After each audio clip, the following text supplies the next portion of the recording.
अस्सलाम वालेकुम दोस्तों, मैं हूं डॉक्टर हमारा और आप देख रहे हैं डॉक्टर हेल्थ। आज हम बात करेंगे प्रोटीन फूड्स का। तो आपको मालूम ही है, काफ़ी सारी इस पर बात हो चुकी है, आपको मालूम है कितनी ज़रूरी है। आज हम इसके स्ट्रक्चर के बारे में बात करेंगे, इसकी जो टाइप्स हैं, उसके स्ट्रक्चर्स की जो टाइप्स हैं, इनके बेसिक जो स्ट्रक्चर्स हैं, उसके बायोकेमिस्ट्री और फार्माकोनोलॉजी दोनों का ही टॉपिक है, तो हम इसे देखेंगे डिटेल में। पहले इसका बेसिक स्ट्रक्चर देख लेते हैं। एक तरफ इसका अल्काइल ग्रुप होता है और एक तरफ नाइट्रोजन ग्रुप है और दूसरी तरफ हाइड्रोक्सिल ग्रुप होता है। इसकी बॉन्डेज जो होती है, इसमें पेप्टाइड बॉन्ड है, इसमें आपको सामने नज़र आ रहा है। दो जो पेप्टाइड बॉन्ड दिखाए गए, दो जो कंपाउंड्स है, उसकी फॉर्मेशन आगे दिखाई गई है। तो आप इसे देख सकते हैं। ज़्यादा मज़ीद उसकी जितना मर्जी कॉम्प्लिकेटेड स्ट्रक्चर बन सकते हैं इसका।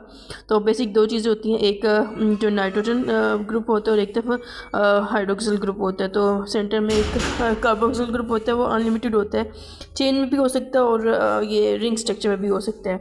अब देखिए, दो अमीनो एसिड्स जब मिलते हैं तो फिर ये बन जाता है डाइपेप्टाइड। और यहाँ पे ये दो सामने आपको दिखाए गए हैं, जो कि सीरीन या एलानिन का स्ट्रक्चर हो सकता है। तो ये स्ट्रक्चर्स कुछ इंपॉर्टेंट है, इस वजह से आपको यहाँ पे शो किए गए ताकि आपको ये बनाने आ जाए और आप एग्ज़ाम के हवाले से जो है ना उसको प्रिपेयर कर सकें। फिर ओलिगोपेप्टाइड देखें, इसमें मल्टीपल हैं और पॉलीपेप्टाइड में 10 से ज़्यादा अमीनो एसिड्स हैं, तो इस तरह चेन बन जाती है। तो इसके अलावा ये एन टर्मिनस है, एक जिस साइड पे नाइट्रोजन ग्रुप होता है इसे एन टर्मिनस बोलते हैं अमाइनो ग्रुप वाली साइड को, और दूसरी साइड पे हाइड्रोक्सिल ग्रुप है तो इसे सी टर्मिनस बोलते हैं, कार्बोक्सिल ग्रुप बोलते हैं। ठीक है, जिधर कार्बन मतलब अनलिमिटेड चेन आगे ऐड हो रही है। ईच यूनिट को रेसिड्यू भी बोलते हैं। इसके अलावा जो है आप देखें, ये सेम पेप्टाइड बॉन्ड यहाँ पे दिखाया गया स्ट्रक्चर है वैलिन का, ग्लाइसिन का और एलानिन का। ये तीनों जब मिक्स हो रहे हैं तो ये इस तरह से स्ट्रक्चर बन रहा है। अब बेसिकली चार तरह के स्ट्रक्चर होते हैं प्रोटीन्स के, प्राइमरी, सेकेंडरी, टर्शियरी और क्वार्टरली। पहले हमने जनरल कुछ एग्जांपल्स देखी थी, अभी हम इसको थोड़ा सा देख लेते हैं। जो प्राइमरी प्रोटीन स्ट्रक्चर है बेसिकली अमाइनो एसिड्स होते हैं, जो कि अमाइनो एसिड्स काफ़ी सारी हैं, आपको मालूम है 100+ हैं। तो इसमें जो एलानिन है, आर्जिनिन है, एस्पाराजीन है, एस्पार्गिक एसिड है, सिस्टीन है, ग्लूटामिक एसिड है, ग्लाइसिन है, हिस्टीन है, isoleucine, leucine, lysine, methionine, phenyl alanine, proline, serine, threonine, tryptophan, tyrosine, valine. ये सारे जो इसके हैं अमीनो एसिड्स हैं, इसके आगे जो इनके एब्रीविएशंस बताए हुए हैं।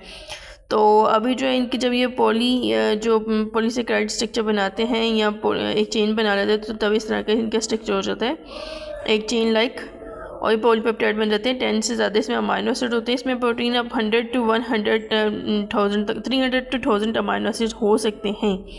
मतलब इसकी कोई फिक्स नहीं होती है, कुछ भी इसकी क्वांटिटी हो सकती है। फिर सेकेंडरी जो है प्रोटीन है, उसमें इस तरह से आपको स्ट्रेट चेन नहीं मिलेगी, लेकिन थोड़ा सा वो रोटेट होगी, इस तरह से चेन बन रही होगी, वो सेकेंडरी स्ट्रक्चर है। Sigma bond can rotate. इस तरह से जो ये पॉइंट्स में आपको स्ट्रक्चर जहाँ पे दिखाया होता है, तो इसका मतलब होता है कि ये रोटेटिंग है, आपको एक मतलब परफेक्ट नहीं दिखाया गया। पर इलेक्ट्रोस्टैटिक इंटरेक्शंस आपको दिखाई जा रही है। हाइड्रोजन बॉन्डिंग आप में काफ़ी डिटेल में पड़ा हुआ है। ऑक्सीजन और हाइड्रोजन के बॉन्ड में जो बॉन्डिंग होती है उसे हाइड्रोजन बॉन्डिंग बोलते हैं। अभी जिसका स्ट्रक्चर दिखाया गया प्राइमरी, इसमें अल्फा हेलिक्स होता है और 6 रेजिड्यू 3 6 इसमें होते हैं।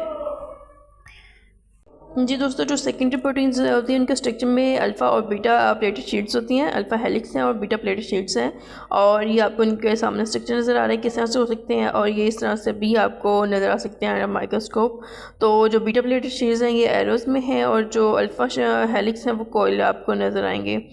फिर टर्शियरी स्ट्रक्चर ये कम्प्लेक्स फोल्डिंग स्ट्रक्चर होता है, इस तरह से हो सकता है। हाइड्रोफोबिक रेजिड्यू जो अंदर साइड पे होता है, और जो हाइड्रोफिलिक होता है वो बाहर वाली साइड पे होता है। तो इस तरह से कुछ इसका स्ट्रक्चर नजर आएगा। हाइड्रोफोबिक, और ये इसमें एक मॉलिक्यूल नज़र आ रहा है आपको वाटर का, तो इस तरह से आपको कुछ नज़र आएगा आपको स्क्रीन पर। जी अभी हम इसको अगर कोई टर्शियरी को देखें तो इसमें एसएच थायोल ग्रुप होता है, ये सिस्टीन का स्ट्रक्चर देख रहे हैं एसएच के साथ। तो हम इससे कैसे इसको फर्दर कर सकते हैं, इसमें अगर ऑक्सीडेशन होती है तो ये आपकी जो चेन भी बन सकती है एक, और एस और एस में बॉन्ड बन जाता है ऑक्सीडेशन होने के बाद, और ये टर्शियरी स्ट्रक्चर बन रहा है। टर्शियरी जो प्रोटीन्स हैं ये ज़रा थोड़ी सी कम्प्लेक्स होती है और ये ग्लोबुलर होती है, मेन सर्कुलर है और फाइबर्स इसका जो स्ट्रक्चर होता है, टेक्सचर होता है। फिर इसकी जो एग्जांपल है ये हाइमोग्लोबिन है। ब्लड में जो रेड ब्लड सेल्स होते हैं उसके अंदर हाइमोग्लोबिन होते हैं और ये 4 तरह के होते हैं, 4 सेपरेट पॉलीपेप्टाइड सब यूनिट्स होते हैं। और ये इसके सबको बेसिकली अगर हम थोड़ा सा डिफाइन करें, प्राइमरी स्ट्रक्चर में सीक्वेंस ऑफ रेजिडेंस होती है और लोकलाइज में फोल्डिंग होती है, सेकेंडरी में टर्शियरी में भी फोल्डिंग्स और सब यूनिट्स, क्वार्टरली में सब यूनिट्स होते हैं।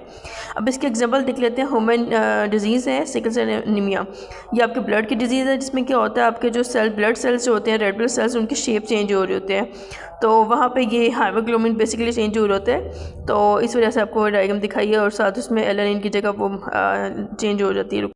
इसके साथ ही अगर आपको हमारी वीडियोस पसंद आई तो काइंडली हमारे चैनल को सब्सक्राइब करना मत भूलिए और किस टॉपिक पर हम वीडियो चाहते हैं हमें कमेंट में लास्ट में बताएं।